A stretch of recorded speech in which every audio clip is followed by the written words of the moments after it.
तो दोस्तों जैसा कि आपसे कुछ घंटे बाद ही आपका केमिस्ट्री का पेपर होने वाला है, तो आपके लिए हम लेके आ चुके हैं केमिस्ट्री के 50 सबसे महत्वपूर्ण बहुविकल्पी प्रश्न। और एक चीज जान लेना, यहाँ पे जितने क्वेश्चन है सभी वायरल क्वेश्चंस होने वाले हैं। ठीक है, सभी क्वेश्चंस वायरल क्वेश्चंस होने वाले और हर साल आते हैं, तो इस बार भी पक्का इनसे क्वेश्चंस आएंगे। ठीक है, मतलब पूरी बुक का निचोड़ आज आपको मिलने वाला है। 50 सबसे महत्वपूर्ण बहुविकल्पी प्रश्न जो पेपर में, केमिस्ट्री के पेपर में यार हर साल पूछे जाते हैं। देख सकते हो जितने क्वेश्चन यार पूछे जाते हैं सभी क्वेश्चंस का निपटारा होगा।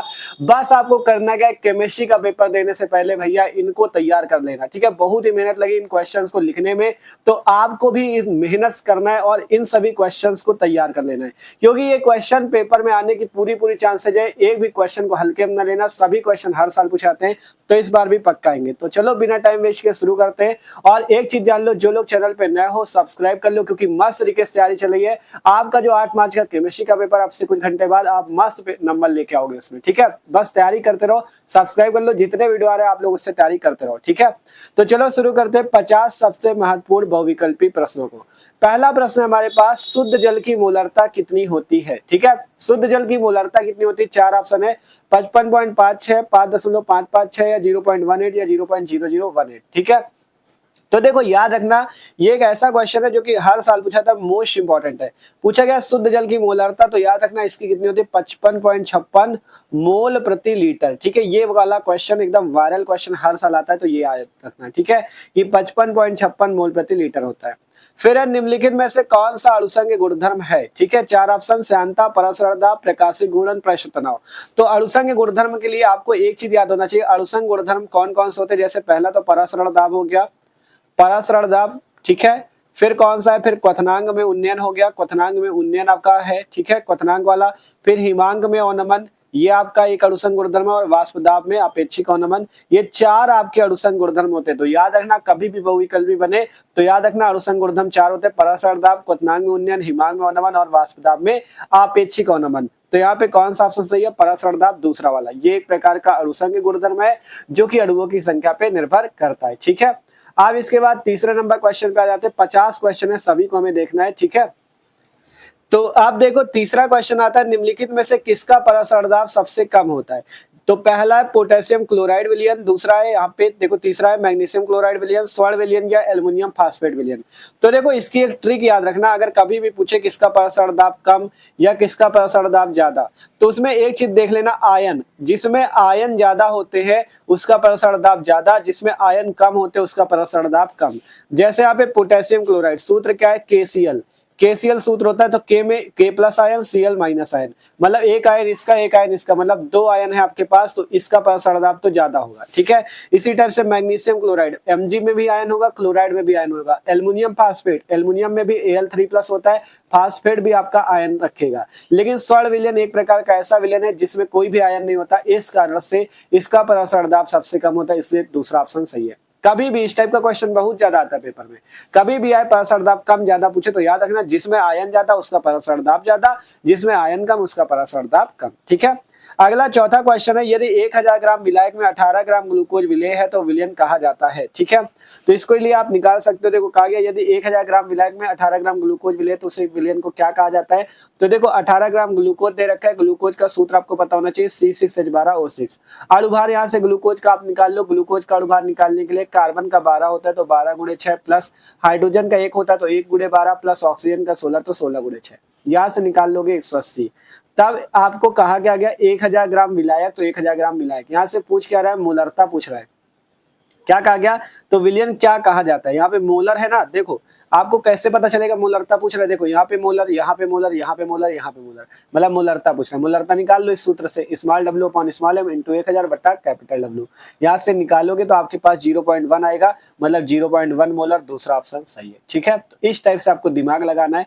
क्वेश्चन कह रहा था 1000 ग्राम विलायक में 18 ग्राम ग्लूकोज विलेय है तो विलयन क्या कहा जाता है? 1 मोलर कहा जाता है, 0.1 मोलर कहा जाता है, 0.5 मोलर कहा जाता है, या माइनस 0.1 मोलर कहा जाता है। तो मोलर का मतलब होता है मोलरता, तो आप तुरंत समझ गए, मोलरता निकाल लिया, सिंपल सा। ठीक है, इस टाइप के क्वेश्चन आएंगे पेपर में। फिर निम्न में से न्यूनतम हिमांक वाला विलयन है, निम्न में से न्यूनतम हिमांक वाला विलयन है। 4 option, potassium sulphate, sodium chloride, glucose या यूरिया। तो न्यूनतम हिमांक वाला विलयन इसमें कौन सा हो जाएगा? पोटेशियम सल्फेट, पहला ऑप्शन। ठीक है, फिर है किस सूत्र द्वारा मोलल उन्नयन स्थिरांक केबी की गणना की जाती है? तो 4 ऑप्शन थे, तो इसमें पहला ऑप्शन सही है, m into TB into capital W बटा 1000 इंटू स्मॉल डब्ल्यू। सूत्र आपको पता होगा, क्या सूत्र होता है? डेल्टा टीबी बराबर केबी इंटू एम वाला सूत्र सबको पता होगा। ठीक है, ये वाला सूत्र सबको पता है। अब यहाँ से अगर m जो मोललता होती है इसकी जगह आप small W upon small m into 1000 बटा कैपिटल डब्ल्यू रख दो। ठीक है, यहाँ पे केबी और यहाँ पे डेल्टा टीबी। ठीक है, अगर यहाँ से हम लोग केबी का फॉर्मूला निकाले तो क्या आ जाएगा? डेल्टा टीबी, ये एम और डब्ल्यू किधर गुणा हो जाएगा? M into capital W. ठीक है, और बटे में स्मॉल डब्ल्यू इंटू 1000। तो यहाँ पर से ये चीज आ जाएगा, यही फॉर्मूला इसका है। देख लो जो ऑप्शन सही हो, तो यही वाला सही है, एम इंटू ये टीबी इंटू कैपिटल डब्ल्यू बटा 1000 इंटू स्मॉल डब्ल्यू। तो पहला ऑप्शन सही है। इसी टाइप से आपसे कह रहे ना, जितने क्वेश्चन सभी अच्छे क्वेश्चन है। ठीक है, तो 6 नंबर तक हो गए। आगे क्वेश्चन देखो, 7वां क्वेश्चन, किसी भी इलेक्ट्रोड का इलेक्ट्रॉन विभव निर्भर करता है। 4 ऑप्शन, धातु की प्रकृति पर, विलयन के ताप पर, विलयन की मोलरता पर, या इनमें से सभी पर।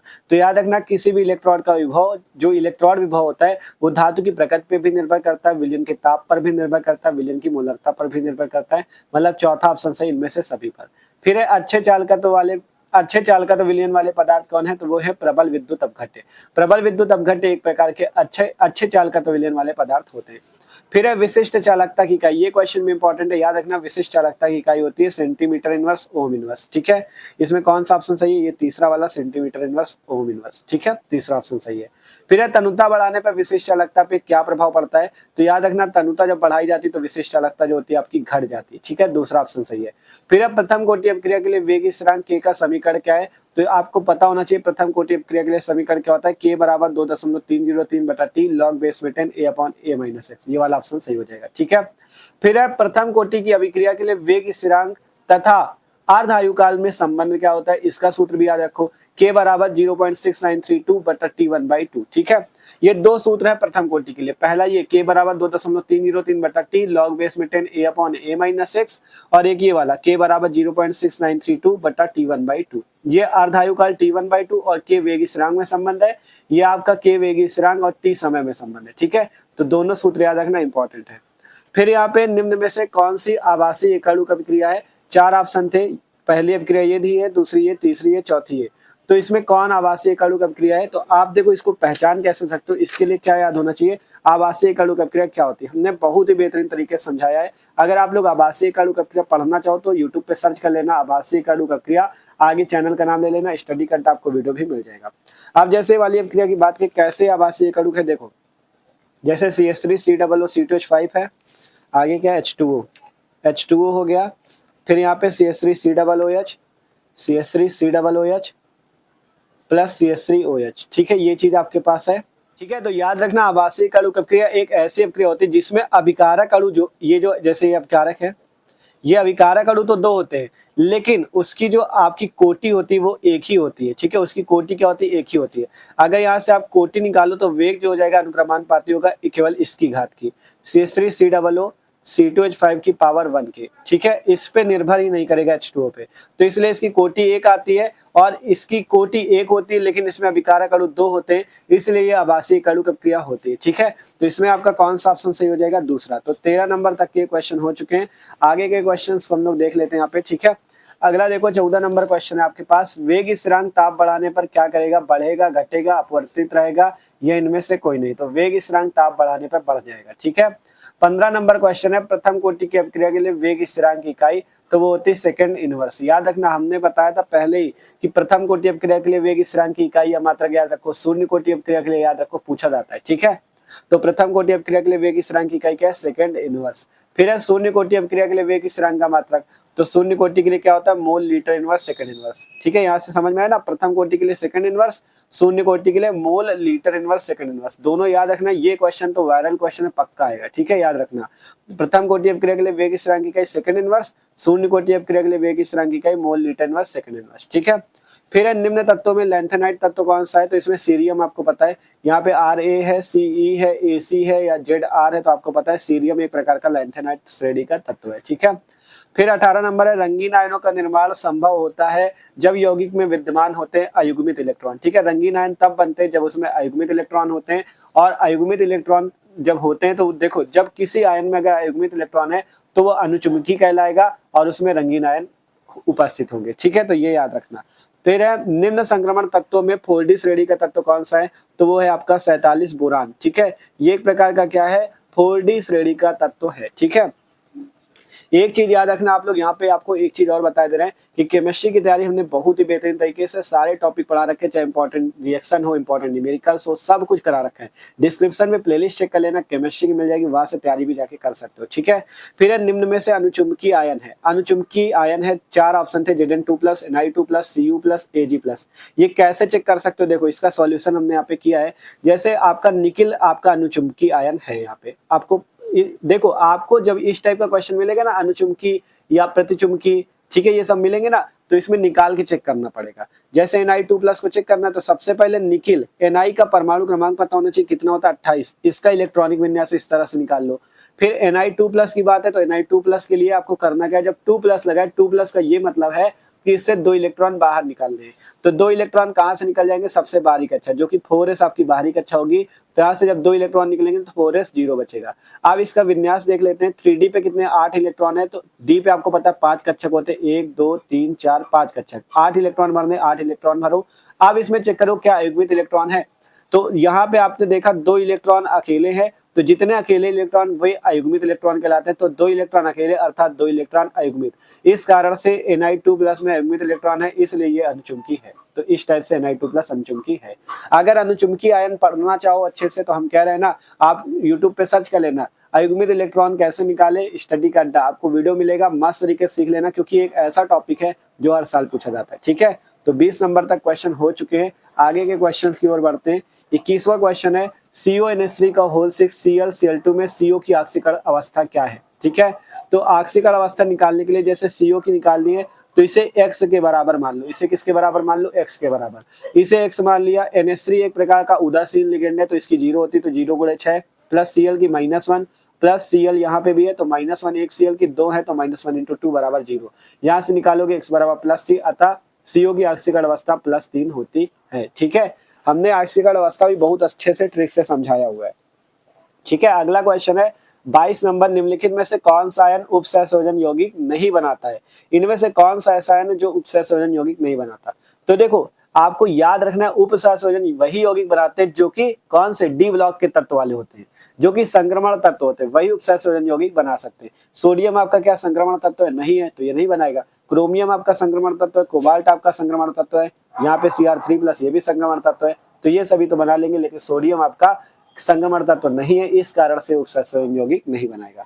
फिर है एल्कोहलिक KOH की उपस्थिति में किस मिश्रण के साथ कार्बिल परीक्षण किया जाता है, तो आपको यहाँ पे याद होना चाहिए। ठीक है, देखो एल्कोहलिक KOH के साथ पूछा गया है क्वेश्चन में कि एल्कोहलिक KOH, जब आप एल्कोहलिक KOH लेते हो और उसमें कहा गया एल्कोहलिक KOH की उपस्थिति में किस मिश्रण के साथ कार्बिल परीक्षण किया जाता है, तो आपको करना क्या होता है, देखो जैसे आपने प्राथमिक एमीन लिया मेथिलामीन, उसकी अभिक्रिया जब आप क्लोरोफॉर्म और KOH ये जो पोटेशियम हाइड्रोक्साइड इससे करते हो तब आपका कार्बिल अभिक्रिया होती है, और मेथिल आइसोसाइनाइड KCl और जल आपका ये अभिक्रिया होती है कार्बिल अभिक्रिया। तो क्या क्या लेना पड़ता है, क्लोरोफॉर्म लेना होता है, KOH लेना होता है और प्राथमिक एमीन लेना होता है।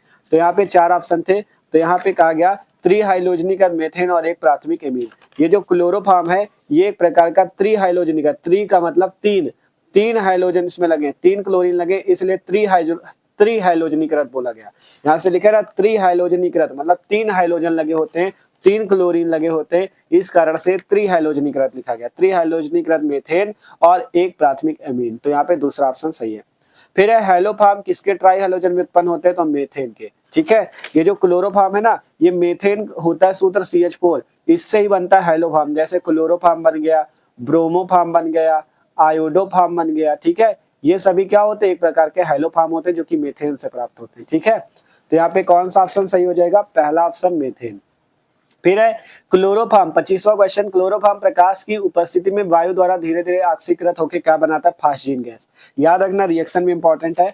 जैसे मान लो क्लोरोफॉर्म है आपका, अगर ये क्या करता है वायु द्वारा धीरे धीरे ऑक्सीकृत होता है तो फास्जीन गैस बना लेता है। ये CO और यहाँ से 2 क्लोरीन मिलकर COCl2 बना लेता है, ठीक है, और HCl बाहर निकल जाता है।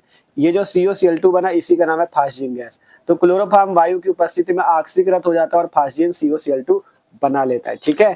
तो इसमें ये वाला है कि क्लोरोफॉर्म प्रकाश की उपस्थिति में वायु द्वारा धीरे धीरे ऑक्सीकृत होकर क्या बनाता है, फास्जिन गैस बनाता है। फिर है जब क्लोरोफॉर्म शांत नाइट्रिक अम्ल से अभिक्रिया करता है तो निम्न में से क्या बनाता है, ठीक है। तो याद रखना जब क्लोरोफॉर्म नाइट्रिक अम्ल से अभिक्रिया करता है तो क्लोरोपिक्रीन बनाता है, ठीक है। क्या बनाता है, क्लोरोपिक्रीन। सूत्र क्या होता है, CCl3NO2 होना चाहिए, क्लोरोपिक्रीन, ठीक है।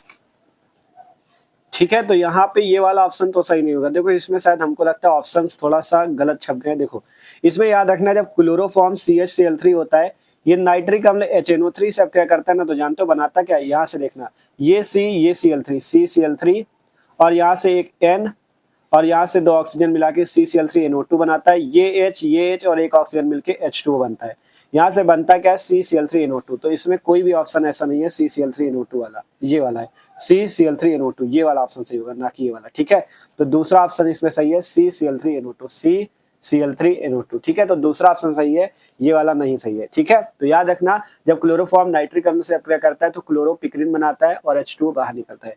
यह अभिक्रिया कैसे प्राप्त करेंगे और क्या होता है जब में भी पूछी जाती है, ठीक है। तो 26 नंबर तक हो गए। आगे के अब देखते हैं, देखो यहाँ पे इस पेज पे, ठीक है। बहुत सारे हमने लिखे थे यार, मेहनत बहुत लगी है, इसलिए आपसे कह रहे हैं तो वीडियो को लाइक कर लेना और जो लोग नए हो सब्सक्राइब करके अपने दोस्तों के साथ भी शेयर कर देना, ठीक है। 27वां क्वेश्चन है क्लोरोफॉर्म का प्रयोग होता है। पहला ऑप्शन एक कीटनाशक के रूप में, एक फफूंदी नाशक के रूप में, औद्योगिक विलायक के रूप में और शोषक के रूप में। तो याद रखना क्लोरोफॉर्म का प्रयोग औद्योगिक विलायक के रूप में होता है। 28वां क्वेश्चन है ग्लूकोज को एथिल अल्कोहल में परिवर्तित करने के लिए प्रयुक्त एंजाइम है। तो ग्लूकोज को अगर आपको एथिल अल्कोहल में परिवर्तित करना है तो उसके लिए कौन सा एंजाइम यूज किया जाता है, तो वो है जाइमेज, ठीक है, जाइमेज है यहाँ पे।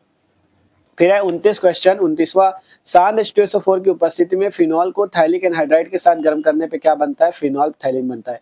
यह अभिक्रिया भी बहुत इंपॉर्टेंट है क्योंकि आपसे पूछा जाता है फिनॉल से फिनाल थैलिन कैसे बनाते हैं। तो जब हम फिनॉल को थाइलिक एनहाइड्राइड के साथ गर्म करते हैं तब जाके फिनॉल थैलिन बनता है, ठीक है। हमने अभिक्रिया समझा रखी है, आप अगर चाहो तो सर्च करके यूट्यूब पे देख सकते हो, चैनल का नाम आगे लगा देना बस, ठीक है, मिल जाएगा।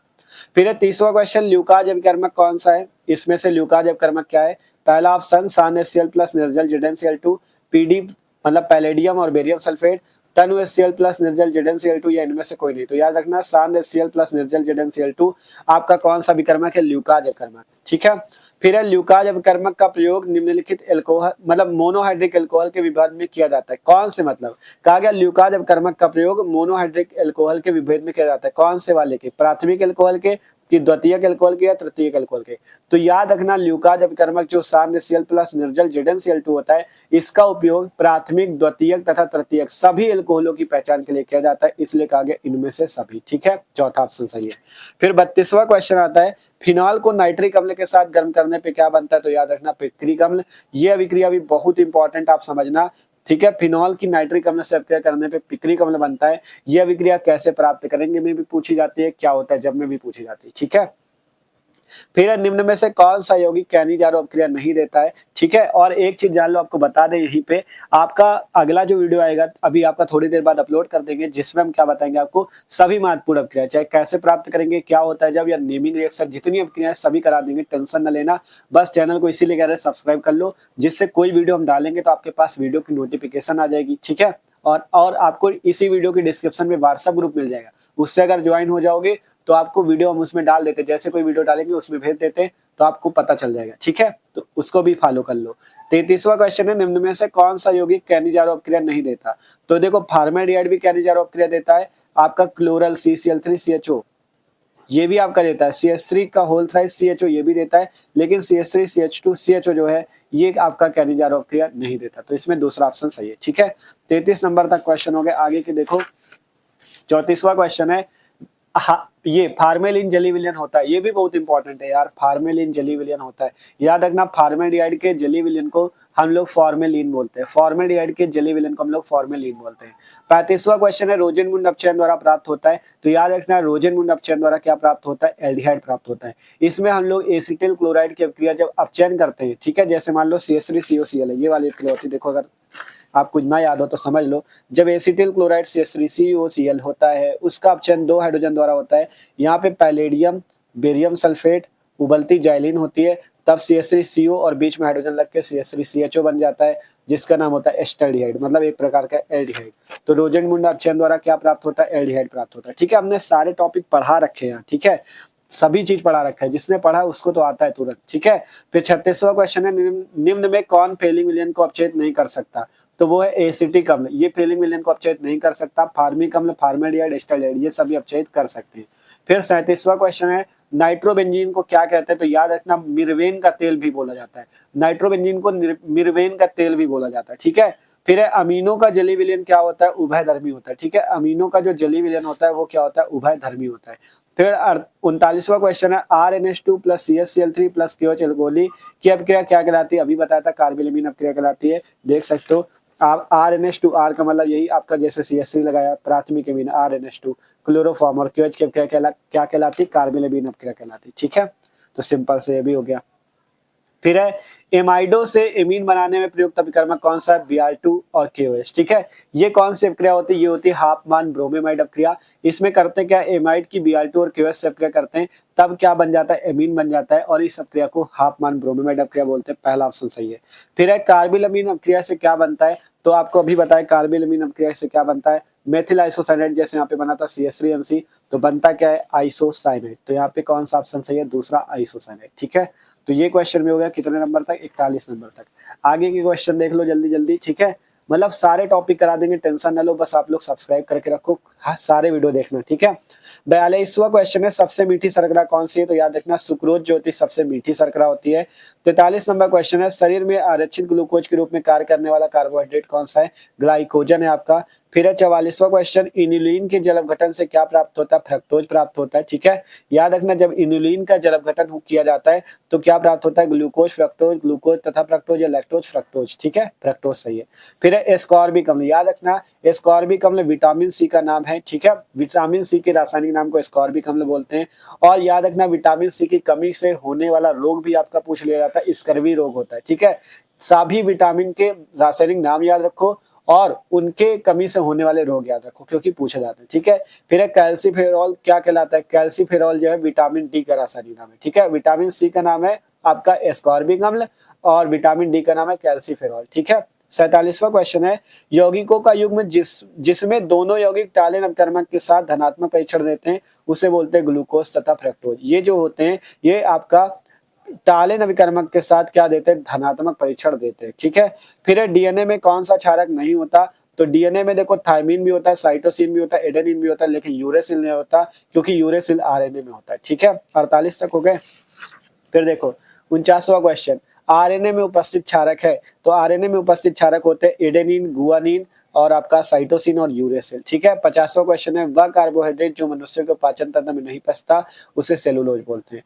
तो ये थे 50 सबसे ज्यादा महत्वपूर्ण क्वेश्चन। आपको देखो, हमने पूरे क्वेश्चन करा दिए, पूरी बुक का निचोड़ था। सभी सालों, मतलब पिछले सालों में जितने पूरे पिछले सालों के पेपर हो चुके हैं ना, उन सभी वर्षों में पेपर में पूछे गए क्वेश्चन हैं। इसलिए भैया तैयार कर लेना, पेपर से पहले इनके तैयार कर लो, और सब लोग अपने दोस्तों के साथ भी वीडियो शेयर कर दो, जिससे उनकी तैयारी मस्त तरीके से हो सके। तो मिलते हैं अगले वीडियो पे, चैनल को सब्सक्राइब भी कर लो।